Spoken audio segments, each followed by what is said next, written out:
হাসিনাকে পালিয়ে যেতে বাধ্য করা হয়, হাসিনা পালিয়ে যেতে বাধ্য হয় না। আমরা হাসিনার পতন ঘটিয়েছি বলতে হবে, ফ্যাসিবাদী হাসিনার পতন হয়। ঠিক, পালিয়ে যেতে বাধ্য করা কোনো প্যাসিভ কথা বলা যাবে না, এখানে একটাই জাহান্নামে পাঠিয়ে দিয়েছে। এর মানে কি এইটা যে বিচারিক হত্যাকাণ্ড বললে জামাতের যেই নেতাদের ফাঁসি হয়েছে তারা যদি একটা অ্যাডভান্টেজ পেয়ে যায় কিনা, আপনারা কি সে ভয় থেকে বিচারিক হত্যাকাণ্ডের কথা বলেন নাই? প্লিজ এটা আপনাদেরকে বন্ধ করতে হবে। এবার বন্ধুরা, ঘোষণাপত্রের ফিডব্যাকের পরে অত্যন্ত গুরুত্বপূর্ণ কথা আপনাদের সাথে জুলাই সনদ নিয়ে আমরা প্রত্যাশা করছি আগামী কয়েকদিনের মধ্যে জুলাই সনদ স্বাক্ষরিত হবে। নাম্বার 1, এই ঘোষণাপত্রে আপনারা যেরকম ভুজুং বাজুং দিয়ে জাতিকে বুঝাইছেন, আপনারা এই জুলাই সনদের সর্বশেষ বলেছেন আমার হাতে প্রধান উপদেষ্টা মহোদয় 5ই আগস্ট একটি দীর্ঘ বক্তৃতা করেছেন। এই বক্তৃতার পুরো কপি আছে। এই বক্তৃতা অনুযায়ী উনি বলেছেন শীঘ্রই জুলাই সনদ বাস্তবায়ন হবে। এই জুলাই সনদের জন্য 19টা মৌলিক সংস্কারে সবাই ঐক্যমত্য পোষণ করেছে। এরপরে যে কথাটা আর বলা হয় না, এই 19টা ঐক্যমত্যের মধ্যে বিএনপি বলেছে তার মধ্যে 10টাই তারা নোট অফ ডিসেন্ট দিয়েছে। তো নোট অফ ডিসেন্ট কি? নোট অফ ডিসেন্ট হলো আপাত দৃষ্টিতে আমি এটা মাইনে নিলাম, কিন্তু আমি আসলে এইটার সাথে একমত না। তাহলে বিএনপি এই 19টার মধ্যে যেই 10টা নোট অফ ডিসেন্ট দিছে সেই 10টাই তো মোস্ট সিগনিফিকেন্ট জায়গা। ঠিক। তাহলে বিএনপি সরকার গঠন করার পরে এর একটাও যদি বাস্তবায়ন না করে তাহলে আমরা কেমনে বিএনপি কে ধরবো বলেন? মানে এর আইনি বাধ্যবাধকতা কোথায়? বিএনপি তো তখন বলবে কেন ভাই, আমি তো বলেই দিয়েছি স্বাক্ষর করার সময় যেখানে আমার দ্বিমত আছে, এখন আমি এটা পারতেছি না বাস্তবতায়।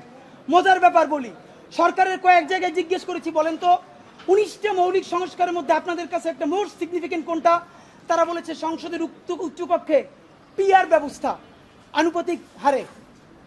এবং আপনাদেরকে জানাই রাখি সংসদের উচ্চকক্ষে যে পিআর, বিএনপি এখানে নোট অফ ডিসেন্ট দিয়েছে।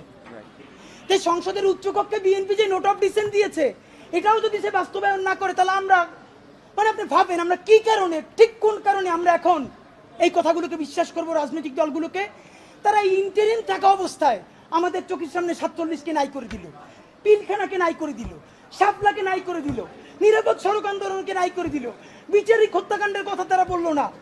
যেই তারা ক্ষমতার মসনদ পেয়ে যাবে এই কথা বলার পর যে আমরা আবার জেলে যাব না তার প্রমাণ কি আপনাদেরকে বল? তাহলে আপনারা এটা কি চান? ডক্টর ইউনূস সাহেব, নাম্বার 2 আপনাকে বলতে চাই আইনি বাধ্যবাধকতা আমাদেরকে অন্তত 20 জন শহীদ পরিবার বলেছে।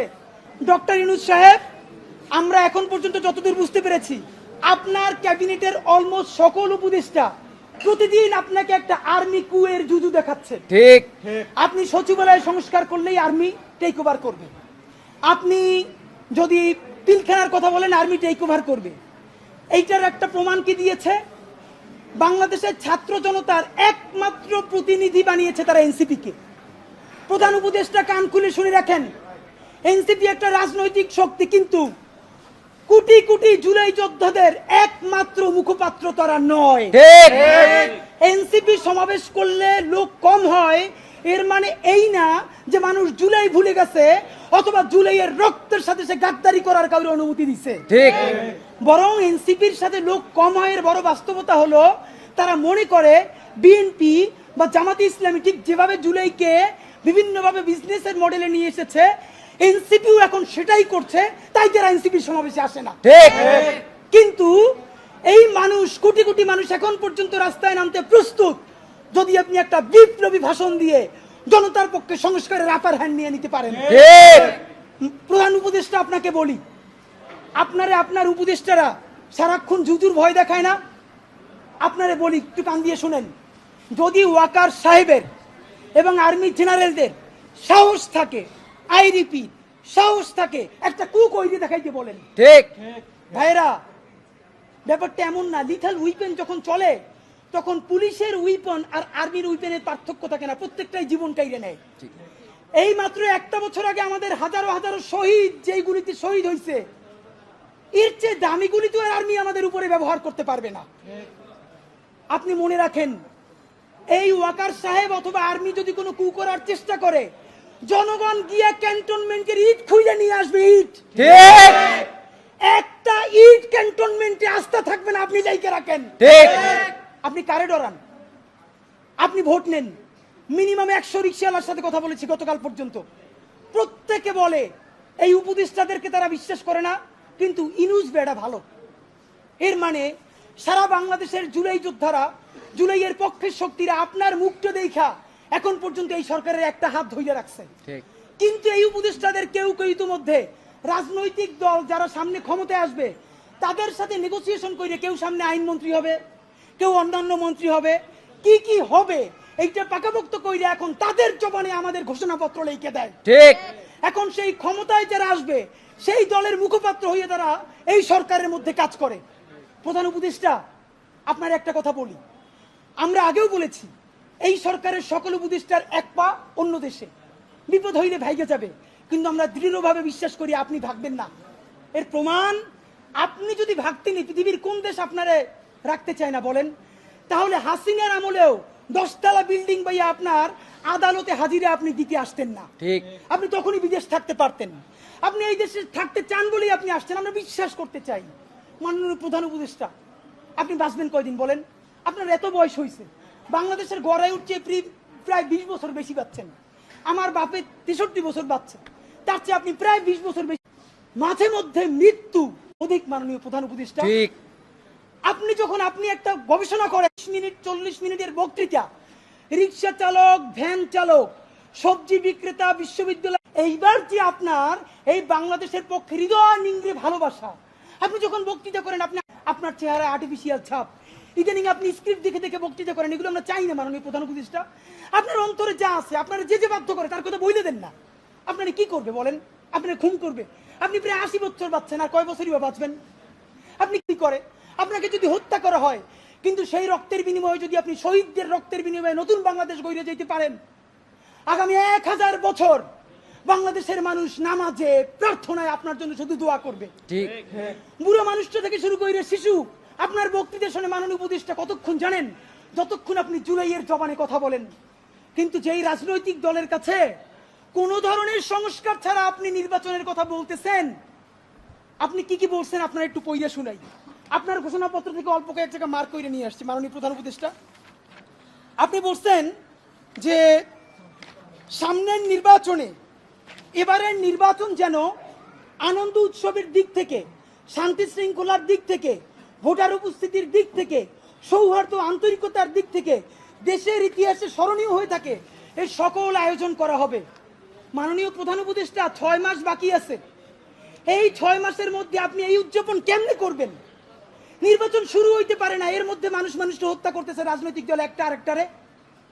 তাহলে এই আমলা, এই পুলিশ, যেই পুলিশ রাজনৈতিক দলের ছত্রছায়া আবার হত্যাকাণ্ড ঘটাবে, আপনি তার দিয়ে কেমনে পারবেন?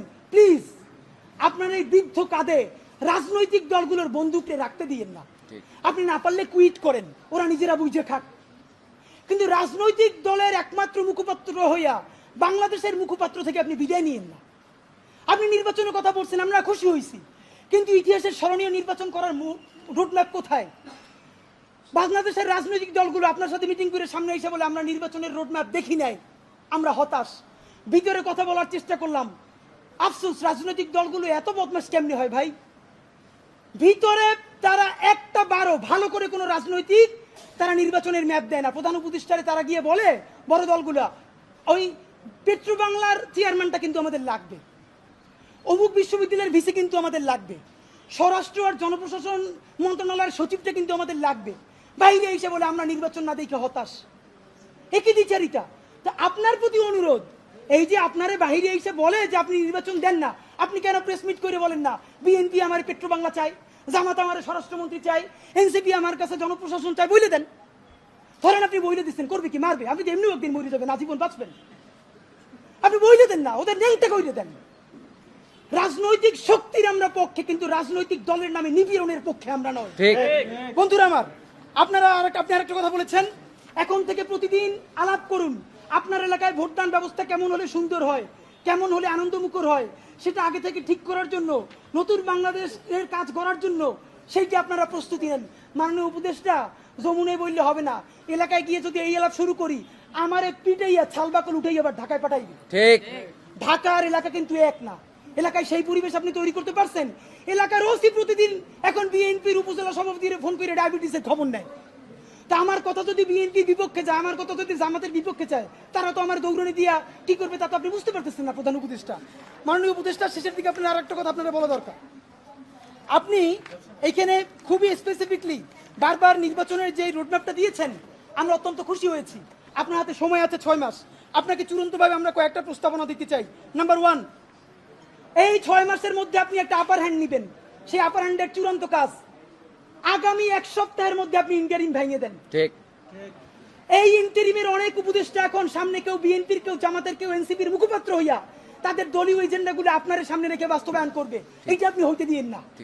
আপনি অতি জলদি যেই নির্বাচনটা উপহার দিতে চান তার জন্য ইন্টারিম ভেঙে দেন এবং অতি দ্রুত তত্ত্বাবধায়ক সরকার ঘোষণা করেন। এই ইন্টারিম ভেঙে দিয়া আপনি প্রধান হইয়া আপনি তত্ত্বাবধায়ক সরকার ঘোষণা করেন। আগামী 6 মাস মাননীয় প্রধান উপদেষ্টা, এটা অনেক অনেক বেশি ইনাফ, মোর দ্যান ইনাফ এই দেশে পাল্টাই দেওয়ার জন্য। আপনি কিছু বিপ্লবী সিদ্ধান্ত নেন।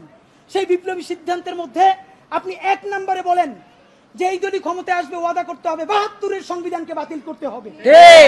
যেই 72-এর সংবিধানের মধ্য দিয়ে বাকশাল হয়েছে, বিচারিক হত্যাকাণ্ড হয়েছে, সেই সংবিধানকে নতুন সংসদে বাতিল করে জুলাইয়ের ঘোষণাপত্রের আলোকে এবং জুলাইয়ের সনদের আলোকে নতুন সংবিধান রচনা করতে হবে। নাম্বার 2, প্রতিনিধিত্বশীল স্বাধীন পুলিশ কমিশন গঠন করতে হবে। আমরা বলেছি শুধু পুলিশ কমিশন না, কারণ এই পুলিশ যদি জানে আগামীতে বিএনপি ক্ষমতায় আসবে, জামাত ক্ষমতায় আসবে, সে হোমওয়ার্ক কইরা প্রত্যেকটা কেন্দ্র দখল করে ব্যালট ভরে দিবে, কারণ সে জানে তাহলে তার পোস্টিংটা ভালো হবে। সুতরাং আমরা চাই একটা প্রতিনিধিত্বশীল স্বাধীন পুলিশ কমিশন। এটা যদি 10 জনের মেম্বার হয়, 2 জন বিরোধী দল থেকে থাকবে, 2 জন বিশ্ববিদ্যালয়ের শিক্ষক থাকবে, 1 জন শহীদ পরিবার থেকে থাকতে পারে, এই পুরো সরকার থেকে থাকবে 5 জন, বাকি 5 জন অন্য স্টেক থেকে। যদি সেটা হয় তাহলে ন্যূনতম তাকে কিন্তু একটা কন্ট্রোল করা যাবে। নাম্বার 2, আপনি ন্যূনতম জুডিশিয়াল রিফর্ম না করে আপনি কিসের নির্বাচন দিচ্ছেন? এই যে নির্বাচনে খুন হবে প্রচুর, সেই খুনগুলো নিয়ে তো মামলা হবে। আমরা এই যে আসিফ মাহমুদ বনাম ইশরাক হোসেনের যে ক্যাচাল, সেই ক্যাচালে দেখলাম আদালত পর্যন্ত স্বীকার করতেছে যে এই ব্যাপারে রায় দেওয়ার উপরে তার উপরে চাপ ছিল। কোনো রাজনৈতিক দল ক্ষমতায় নাই, সেই অবস্থায়ও যদি আদালত বলে যে এই রায় দেওয়া তার উপরে চাপ ছিল, যখন রাজনৈতিক দল থাকবে তখন তো চাপ লাগবে না, তখন আইন মন্ত্রণালয় দিয়ে লিখে পাঠাবে, সে শুধু সাইন করে দিবে। সুতরাং আপনি জুডিশিয়াল রিফর্ম কি করলেন সেই থেকে আপনাকে স্পেসিফিকলি বলতে হবে। জনপ্রশাসন সংস্কার, সব কিছুতে একমাত্র বিসিএস প্রশাসন ছড়ি ঘুরাবে তা হইতে পারে না। আপনি ক্ষমতার ডিসেন্ট্রালাইজেশন করেন, আপনি পুলিশকে একটু ভিন্ন করেন, আপনি অন্যান্য ক্যাডারগুলোকে আরেকটু এম্পাওয়ার করেন। এই যে জনপ্রশাসন সংস্কারের মধ্যে প্রশাসকরা নিজেদেরকে প্যারালাল রাষ্ট্র ভাবে, এইটা আপনি ন্যূনতম ভাঙিয়ে দিতে না পারলে আবার তো সে আমলাতান্ত্রিক দেশ করবে। এবং আপনাকে সর্বশেষ আমরা বলতে চাই, আগামী 6 মাস আমরা আপনার কাছে অ্যাকশন দেখতে চাই। সেই অ্যাকশনটা হলো, এখন চলে আগস্ট মাস, আগস্টের মধ্যে আপনি ইন্টারিম ভেঙে দেওয়ার চূড়ান্ত রূপরেখা প্রণয়ন করেন। এতদিন বলছি আমরা বিচার সংস্কার, বিচারের কোন কোন রায়টা আসবে আপনি তা তো একটা বললেন না এই আপনার দীর্ঘ বক্তৃতার মধ্যে, কিন্তু আপনি ঠিকই নির্বাচনের সব কথা তো বললেন, থ্যাংক ইউ, আপনি এটা বলেছেন। তাহলে বিচার নিয়ে আপনি এরকম বলতেছেন না কেন? নাম্বার 2, এতদিন আমরা আগে বলেছি সংস্কার, তারপরে বলেছি মৌলিক সংস্কার, না এখন মৌলিক সংস্কারও বলি না, নির্দিষ্ট 5টা সংস্কারের কথা বলেছি। আমরা পুলিশের সংস্কার চেয়েছি, আমরা জুডিশিয়াল রিফর্মের কথা বলেছি, আমরা নির্বাচন কমিশনের যে বর্তমান প্যাটার্ন এইটা ভেঙে দেওয়ার কথা বলেছি। প্লিজ, কোন সংস্কারটা কবে হবে? নির্বাচনের আগে যদি আপনি একটা সংস্কার নিজে করে দেখাতে না পারেন, তাহলে বলেন প্রবাস থেকে লক্ষ টাকা প্লেন ভাড়া দিয়া বাংলাদেশের মানুষ কেন ভোট দিতে আসবে বলেন? সে তো জানে একটা সংস্কার আপনি করতে পারেন নাই। এই যে ভোট দিয়ে যাবে যারা ক্ষমতায় যাবে, তারা ঠিকই আগর কাটামতে সব 91 যেরকম তারা চুক্তি ভঙ্গ করেছে, চুক্তি ভঙ্গ করে আবার ফ্যাসিবাদ কায়েম করবে। শুধু শুধু সে কেন তো এসে ভোট দিতে আসবে বলেন? সুতরাং আপনি যদি সত্যিকারে চান বাংলাদেশের ইতিহাসে সেটা নির্বাচন হোক, প্রবাসীরা ভোট দিক, লক্ষ লক্ষ টাকা খরচ করে মানুষ ঈদের মতো উদযাপন করুক, তাহলে ন্যূনতম কয়েকটা বিচার আপনার নির্বাচনের আগে করে দেখাতেই হবে। এই ইন্টারিমের সকল উপদেষ্টাকে বিদায় দিয়ে নতুন ফ্রেশ তত্ত্বাবধায়ক সরকার গঠন করতে হবে এবং অতি দ্রুত আপনাকে রেভলিউশনারি কিছু কাজ করে দেখাতে হবে, যাতে মানুষ বিশ্বাস করে রাজনৈতিক দলগুলো আসলেও তারা কোনো ধরনের গাদ্দারি করতে পারবে না।